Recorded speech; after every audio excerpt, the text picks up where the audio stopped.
Sports presents.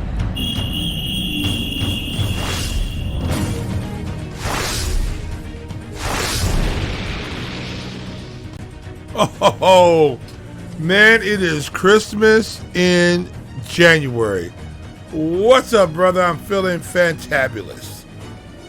Well, I'm glad that you're feeling good. I know that you got your last cracker in, got your juice in, because we got a big show. So are you ready? Oh, you remember? I thought you said something else. Yeah, I'm always ready. All right, well, let's start the show. You are listening to The Sizzle, the talk of the 219, the hottest sports talk in the region, on Iron Skillet Radio and Iron Skillet Television. Welcome in, everyone. You know what it is. You know who it is. It's The Sizzle here on Iron Skillet Radio, Iron Skillet Television. We are the hottest sports talk in the 219. We are the hottest sports talk on the planet. And you know what is hot right now? Well, it's not outside because it's cold. And then I had a cold drink earlier.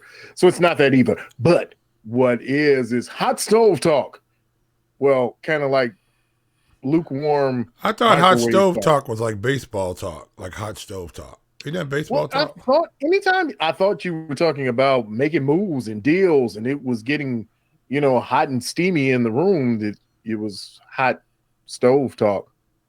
But it is always hot stove talk. You know why? Because you're on the sizzle, and it's always hot in the pot, baby. So, the Bears, they have a new defensive coordinator. They have gone out and solidified one of maybe 55 positions that are open. So, Jay, how do you feel about the new Bears coordinator? No, they didn't go far, did they? right down the street. Right down the hall. Hey, right down the hallway. He's a defensive backs coordinator. I assume they're happy with what's going on. The Bears defense hasn't looked bad. I mean, it's an in-house pick. I'd rather an in-house pick than an out-of-the-house pick that hasn't made any hay anywhere. At least we know this defense has played well. We don't know. I mean, this guy doesn't have a really great coaching background. Apparently, he's very smart. He's been a defensive quality control guy.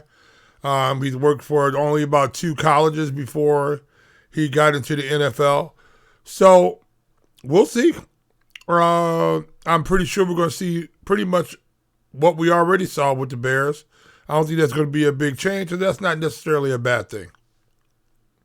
Yeah, well, you have the doctor of the defense now, because the new defensive coordinator earned his doctorate from Temple. So what do you get his doctorate in? What do you get his doctorate in? Do we know? Well, obviously it's not in football, because he would be the head coach. Not necessarily, not with this group. Yeah, not at all with this group. Sean Desai, your new defensive coordinator for the Chicago Bears, breaking a lot of barriers. Ethnically, he's come in and broken some barriers. And the fact that he's been on staff and they looked, as you said, Jay, in-house to get someone. Yeah. But the question is now, what do they do with the rest of the staff that they've lost at this point? Well, we saw the defensive line coach get out of here, so you already saw the writing on the wall that he wasn't going to get a shot at it. So now you have this coach who, I don't know, does he deserve the shot? I mean, we do know that it looks like Nagy and the McCaskies like to have people they get along with. So I'm not necessarily sure about temperament here. Didn't even know this gentleman was coaching on the Bears, to tell you the honest truth. And I pretty much try to stay up on that type of stuff. And first time I heard his name, and I was like, oh, okay. So, I don't know. This is one of these picks you can't be mad about it and you can't be happy about it. Because he was already there in the coaching staff. The question is now, he was sitting in all the meetings. He was one coordinating the safeties. Our safeties looked good this year. Fuller looked good. You had the young fella Johnson out there playing well. Ken Jackson stayed healthy back there. They had a good core back there. So, and we understand that safeties are a lot like the back catchers in baseball.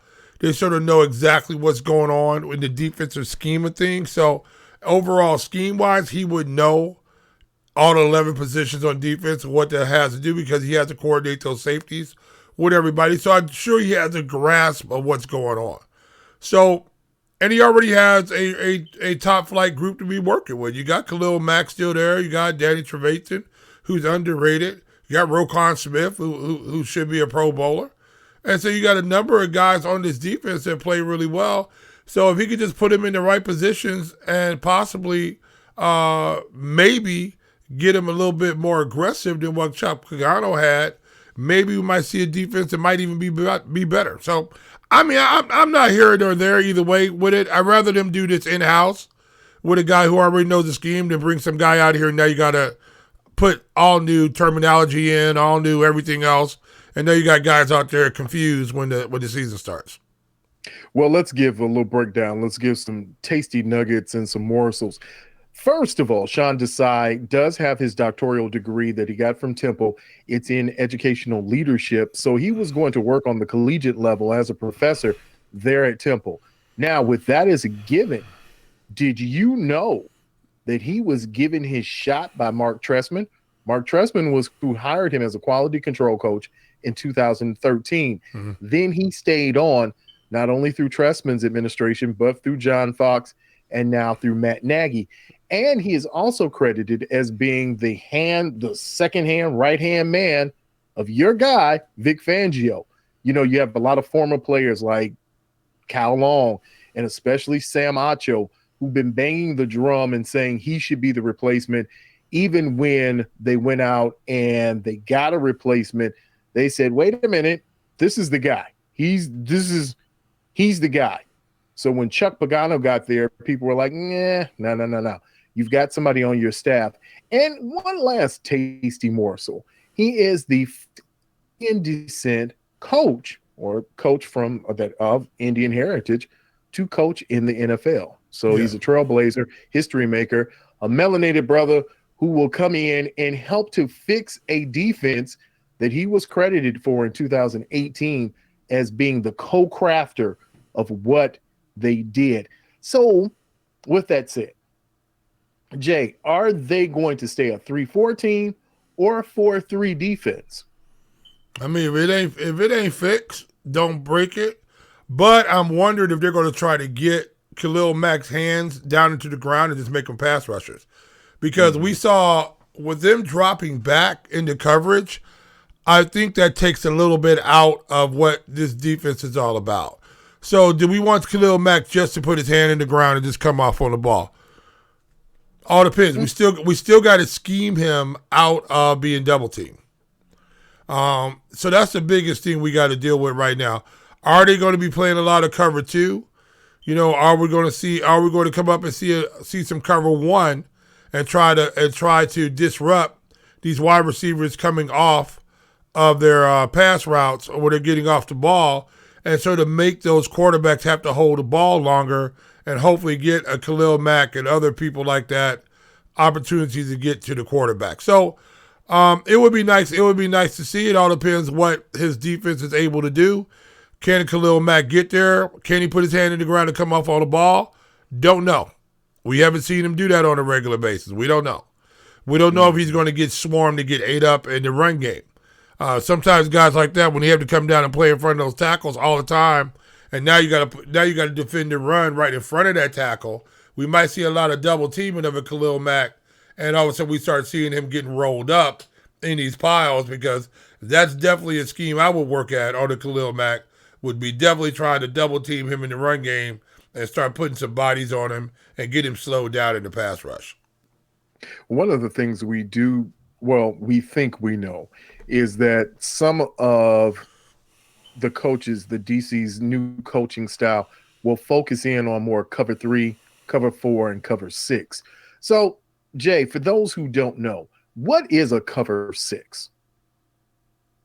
Well, a cover 6. Well, let's go. Let's break it down for a bit. A cover 3. A cover 3 is an umbrella. Basically, you're trying to keep them all from going deep, all the way across the board. So you got everybody up underneath you. It all depends. In the cover 4, you're breaking everything down in quarters. So you got cover 3. Now you got 4 deep. The cover 6, basically, you're just putting your linebackers in the under zone in the cover 4, and you're basically just zoning everything all the way across. So the issue is that when you run defenses like that, you're trying to force teams to throw the under passes. And what you're trying to do, again, what the Bears did a lot of this year, is a bend and don't break type of philosophy. You don't want teams to take the top off of you. This is the reason why you run cover 4s, cover 6s, and things like that, to keep those teams from going downfield on you. You run into cover 2s a lot of times because you're trying to get your pass rush after the quarterback, and you're just splitting the field in half between your two safeties, and you're hoping that your free safety is going to be able to get deep enough and get over the top of the ball so that they can cover on the deep passes going down, but also gives your corners some help over the top so that if they're running smash concepts in front of your safeties, right behind your cornerbacks, that it gives them extra insurance over the top. So it all depends how you're going to play. Your defensive front dictates what you're going to do in the backfield, and that's basically how these different coverages work. You know, there's been a lot of question about Eddie Jackson and how he played this season, and was it a progression or was it a regression? When you look at Eddie Jackson, Jay, what do you think is the best for him? What is a good fit for him? Is it the cover 2, cover 3? How is it? Is he going to be a safety high, or is he going to be able to play down in the box? What's best for Eddie Jackson to resurrect his career at this point? His best thing that he does is his ball skills, and that he's able to cover from inside out to the hash. And so any ball that's thrown deep, Eddie Jackson can go get it. So I think he as a high safety is where he played many times before when the Bears defense was prolific the last couple of seasons. And so I think that's where he needs to be. If you bring him down in the box against the run, he is a good tackler, but his best ability is that he's able to cover from hash to hash, from hash to the sideline when that ball goes up in the air. Eddie Jackson is one of the best in the league, and the more air you put on the ball, if he's high over the top, he can cover it. And he's very good at baiting quarterbacks into throwing those passes where they try to look him off one way. He looks like he's going to go that way, but he's actually opening his hips opposite of where he's looking, and he can bait that throw, and he can be in the vicinity to help over the top or possibly pick one off. So he is one of the best cornerbacks at doing that. Got to leave him deep. Let your linebackers play up front and do what they need to do. Play some gap control offense, some gap control defense, and leave your safeties over the top and stop that big play. So with what we've seen so far, are you encouraged or discouraged by what you think the Bears will be able to do next year with their defense as it's currently constructed? Don't know. I mean, it all depends on this guy's philosophy. We don't know. I mean, was Chuck Pagano really a guy who was really on the bend, don't break philosophy, and now you're going to see a guy who's going to cut him loose. I mean, the main thing about it is it's like, what did you see last year that you think is going to be different between a Chuck Pagano-led defense and a defense run by the new DC? What do you think the differences are going to be? I don't know how you can really do a lot of difference. With the stunts, you can do things up front. You can do things with your linemen. You can move them around. And as you said before, you can put Khalil Mack's hand in the dirt. I don't think that's a recipe you want to keep feeding people. That's not a long diet. But I think you should be able to move them around. You should be able to move those linebackers around, get them some better positioning. And hopefully you're going to be able to bring, I would think, at some point, as time has gone on, with Danny Trevathan, you might want to bring him down as just a blitzing end. You might want to put him on that strong side somewhere there beside Khalil Mack. Bring him in as just a pure pass rusher or someone who can cover that wheel route in the backfield. That, I think, once you start looking at that and you can open up that defense by blitzing off the edges or blitzing right up the A gap, right up the B gap, that might help if you're going to keep older player like Danny Trevathan around, because we saw this season he was getting torched. So what do you think? Burn up. So what do you think about Kyle Fuller's technique? Do you think that he needs to be because he's been a bail corner for as long as he's played for the Bears? Do you think he's a guy who needs to come down now and play more press coverage so you can allow these defensive backs, your safeties, a little more time to get over the top. Do you think he should change the way he's playing, or you think he should keep playing this Bell type of technique? He's good at the bail technique, but because he's good at the point of tackle, he can make and close that tackle. I don't know. With the way Kyle Fuller plays as a press cover person, let's say he's going to press cover and then he falls in the hip pocket and he falls as the underman, and then you have your safeties up high. Maybe it can work. Maybe it gives him a chance to be a roamer and be able to get some interceptions from those errant throw balls. But again, health is going to be an issue. And I think with Kyle Fuller, the biggest thing is going to be finance. Do the Bears move a Kyle Fuller to get off of his money to open up some avenues for other things? I don't know where they're headed right now. And it's so early in the process. We're not even into preseason. We're not even into camp. You have no idea. I mean, this all sounds great on paper, but it can all fall apart very quickly. And it could go left.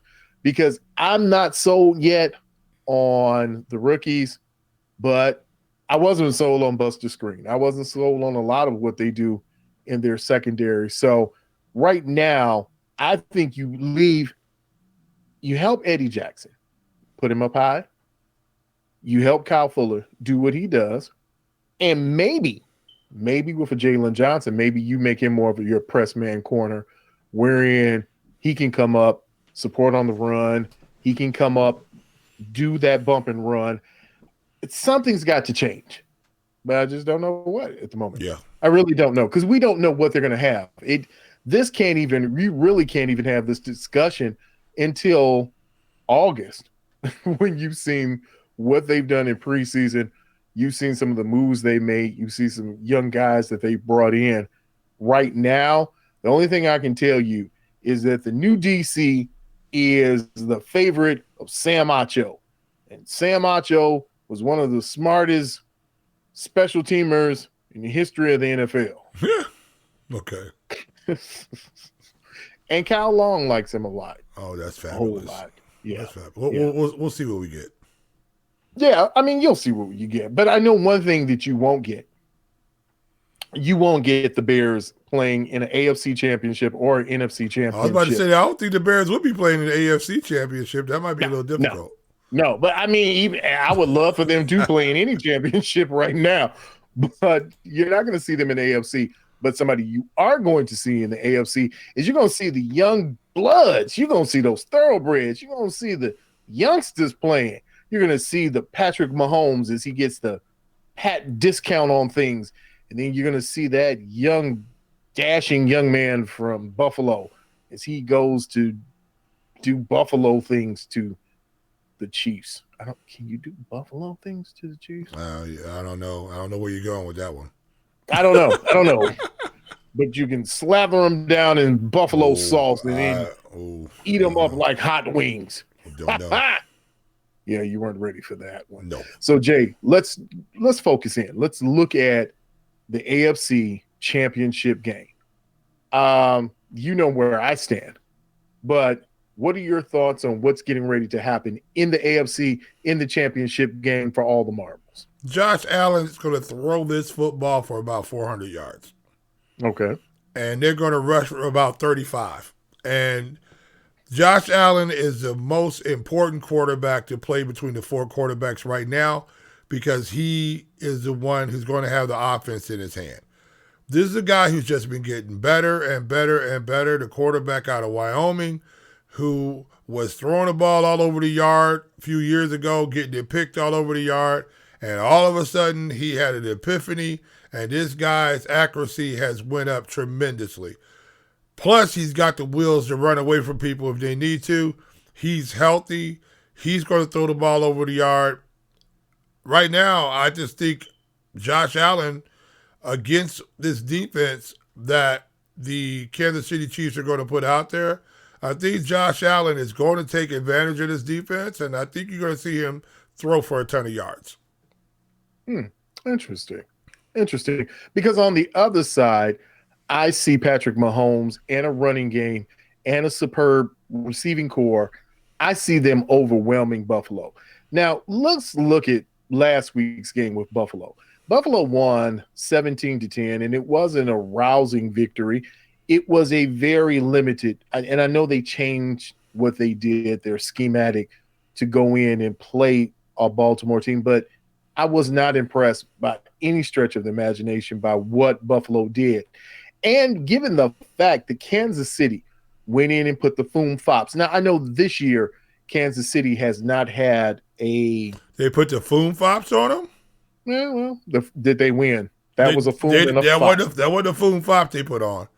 What they put on? That was a backup quarterback who played really well for them in scheme and won that football game from that game. Had Henny not played that well, there was a very good chance right there that they could have lost that ball game.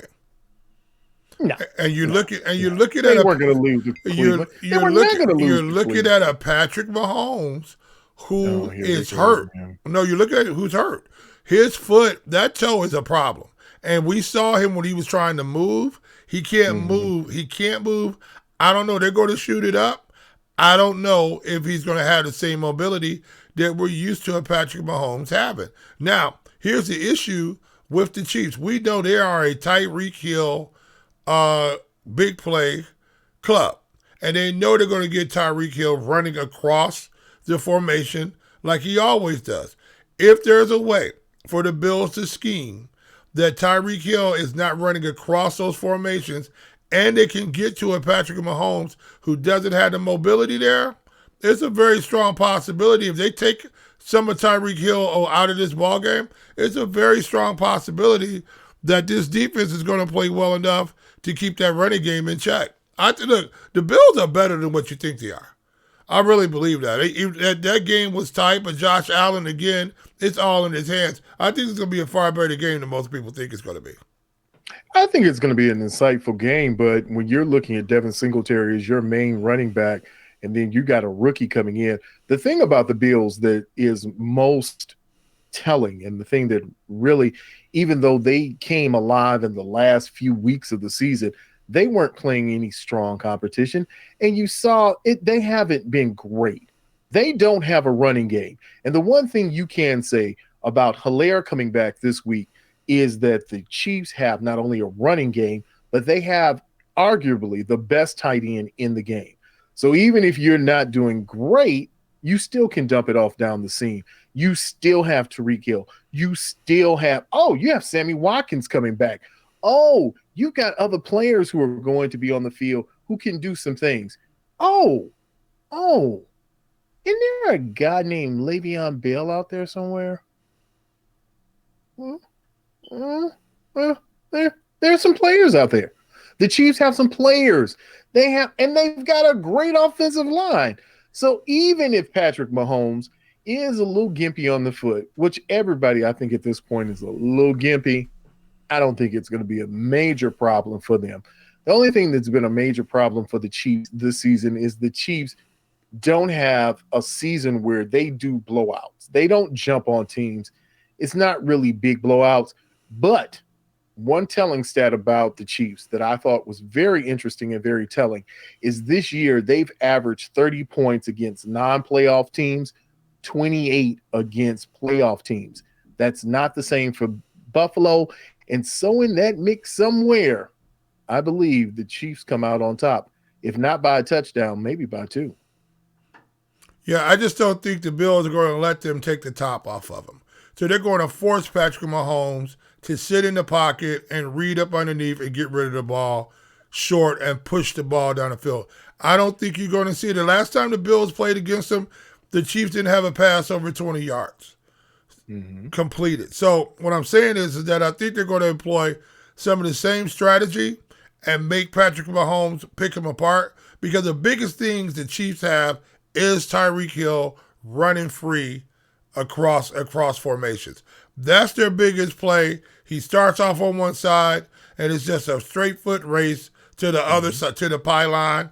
That's what he's great at. If we stay too high safeties, we sort of take that throw away, and now we may have to make a just concussed, toe-hurting Patrick Mahomes have to play inside the pocket, and we're going to see at this point, because I don't think he's going to be as effective moving outside the pocket because I think that foot is hurt a lot more than what they're laying on to. I saw him when he was moving around his last game, and it didn't look good. And I think the Bills are going to try to exploit that. I think it's going to be a better game. I think Josh Allen's going to have a huge game. Yeah, he might have a huge game, but I'm still saying there is no way that with what and if Cole Beasley and Stephon Diggs are hemmed up, and if they are put in check by the Chiefs defense, this is going to be a long night for Josh Allen, and it's going to be a long night for that offensive line. Josh Allen is one of the better quarterbacks in the league right now, and if Josh Allen can get out and run away from you, his legs are. Josh Allen is fast. He knows when to run. He's a dual threat quarterback without people saying he's a dual threat quarterback. This guy can throw the football all over the yard. And I think, again, if the chefs don't get to him on a regular basis and make him real uncomfortable back there, this is a guy who's playing with a boatload of confidence and he can spin it.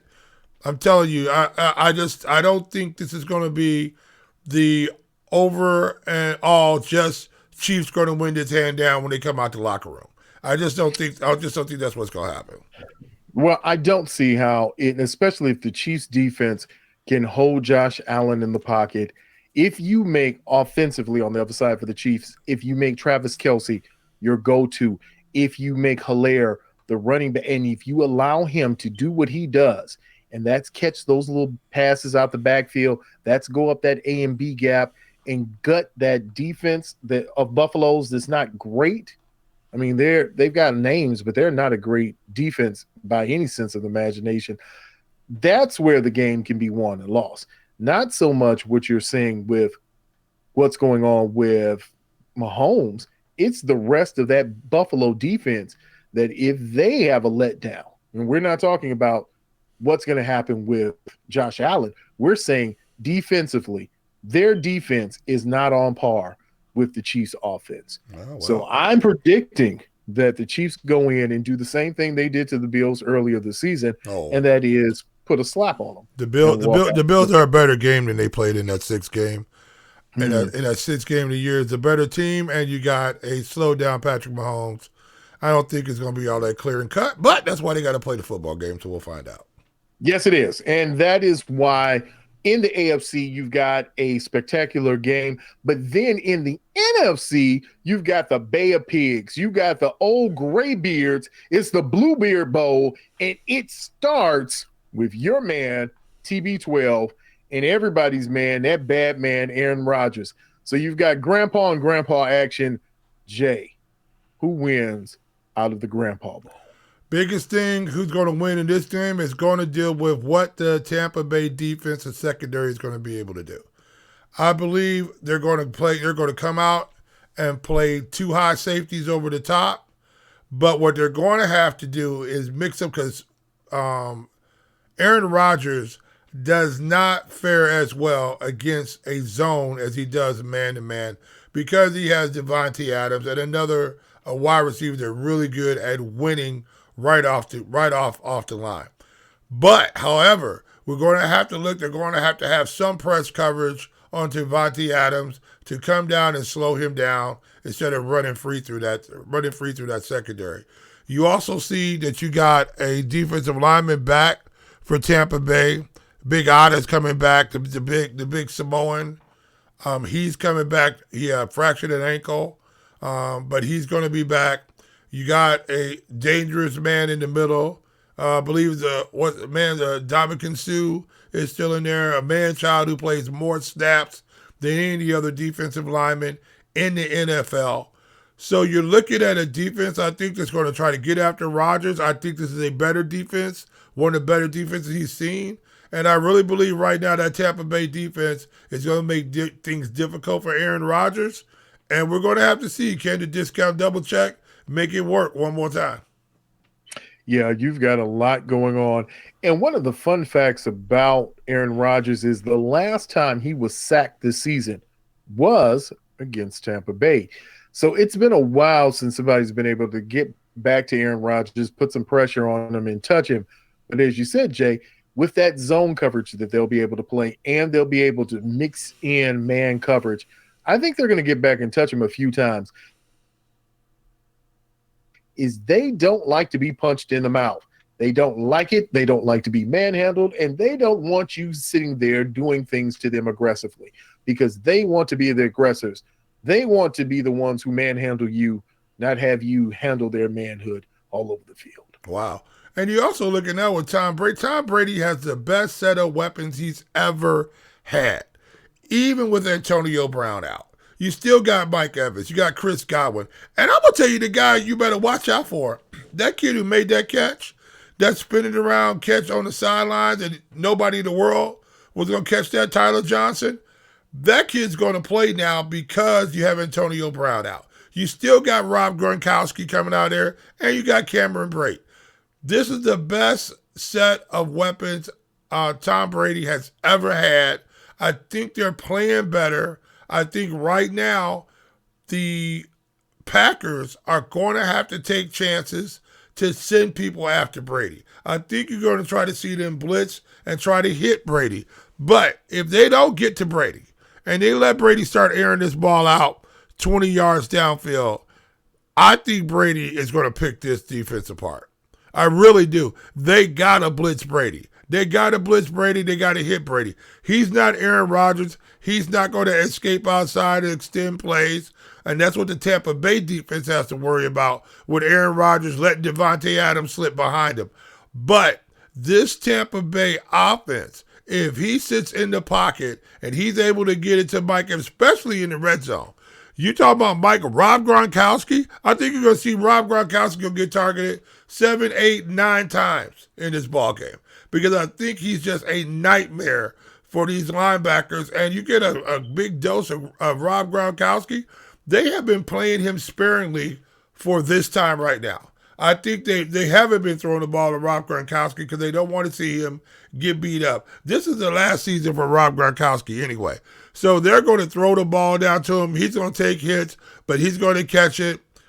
Right now, I think this is TB12's game to lose.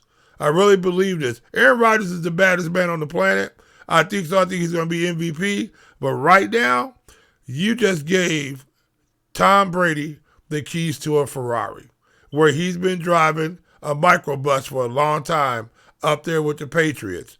And he finally got this Ferrari figured out. They're not burning out the second gear. And I think you're going to see Tom Brady come alive in this game. And I think he's going to win this game decisively against Green Bay.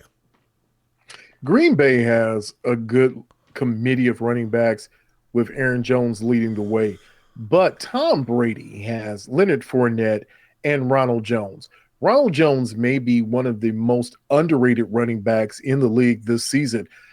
When you put those combinations together, and you've got a Shady McCoy sitting there, plus you've got Mike Williams, and you've got Gronkowski, and you've got Chris Goodwin, who's still one of the best number twos in the league, you've got some things going. And in great old Tom Brady fashion, in TB12 fashion, you've got Scotty Miller, who's laying in the weeds somewhere, who could be the next Wes Welker. He can be that underneath guy that if you're not careful and you're not keeping an eye on him, he will hurt you, and he will hurt you badly. So, I mean, you've got a lot going on. You've got Vita Vea coming back. I don't know if O.J. Howard will be back, but you still got Gronk. You've got Cameron Brate. You've got a lot to contend with. And then, as you said, on the defensive side, you still have Ndamukong Suh. You've got Shaquille Barrett. You've got guys over there who are let me see. What's the best word for it? They're good, bad people, like Antonio Winfield and Carlton Davis. They're the kind of guys, they're good guys, but they're bad for the opponents. They are, I think this time, when you have Tampa Bay that's locked in a very short window, and I think that's one of the most overused cliches in sport, it is a short window because everything was compacted and put together really to be the confluence of the greatest all things happening together at one time, and that's this season. No fans in the stands, no major injury to Tom Brady. And oh, by the way, you can go to a Super Bowl. Yeah, I think this is the crowning glory for the GOAT. That if he takes this team, and you saw the Patriots falter, fall apart, flame out, I can't think of anything, blow up, whatever you want to see them do, and now it's always been the thing between Belichick and Brady. I think pick 199 has a big log on his shoulder. Not a chip on his shoulder, a log on his shoulder. And I think you're going to see crazy Tom Brady, psycho Tom Brady out here on this game. I think Tom Brady, he wants to win this game more than anything else so that he can get to this Super Bowl. I really believe this. He wants to knock down Aaron Rodgers because Aaron Rodgers has been talking about this year. He's the best quarterback in the league. He's probably going to win MVP. But Tom Brady has taken a team of guys that he didn't know except for Rob Gronkowski, and he put them all together. He went and brought Antonio Brown and had him sleeping on his couch over there and making biscuits with the Easy Bake Oven over there somewhere in his house. And he has done everything that he could do to get this to this point right here. I'm putting my money on Tom Brady. I think Tom Brady is going to figure it out. He's got all the weapons right now. And I don't know. I think he's the baddest man on the planet. I just think he is. I think he's going to make it happen. You know, if I have egg on my face, then I have egg on my face. But regardless of what happens in this game anyway, he's still the GOAT. Okay. Well, I guess that's where we're going to leave it. We're going to leave this DC talk and the greatest of all time in the AFC and in the NFC. We're going to leave it right here. So for the Young Guns, for the AFC title, and for the Bluebeards, for the NFC title, it's going to be something. And hey, Bears fans, maybe your defensive coordinator will turn around your defense. Really? And, you know. We're going to segue from the great Tom Brady and Aaron Rodgers to the Chicago Bears. Yes, because you know what might happen, and you never know, but be careful, Matt Nagy, because your replacement could be sitting right behind you. Look, I don't care what happens, to tell you the honest truth, with the Bears right now. I just know that this team has underperformed terribly. And until they get this figured out on the offensive side of the ball, especially at quarterback and the offensive coordinator, whoever that is, I don't care who else you put out there, it's not going to make a difference. They need to get this figured out in the Hallis Hall. I hope they go bring a quarterback in here and another quarterback's coach, and they get this offense rolling. Because if they don't do that, it doesn't make a difference what they do on defense. We saw that for the last 3 years. Yeah. So at that point, this is where we'll leave it. We'll put a pin in until the next episode. Next time we come back on, we'll be talking about the victorious quarterbacks who won in the Bluebeard championship and in the Young Gunners championship. So you know who it is. You know what it is. It is the Sizzle here on Iron Skillet Radio, Iron Skillet Television. And if you have not subscribed, liked, and shared, please feel free to do so. All you have to do is push the button, hit the thumbs up for like, and go to any platform and you can find us. We are at ironskillet.sports or hashtag skillet_sports. So you know who's in the building. I'm G Sizzle. He's J Sizzle. Yeah. And we will see you on the other side.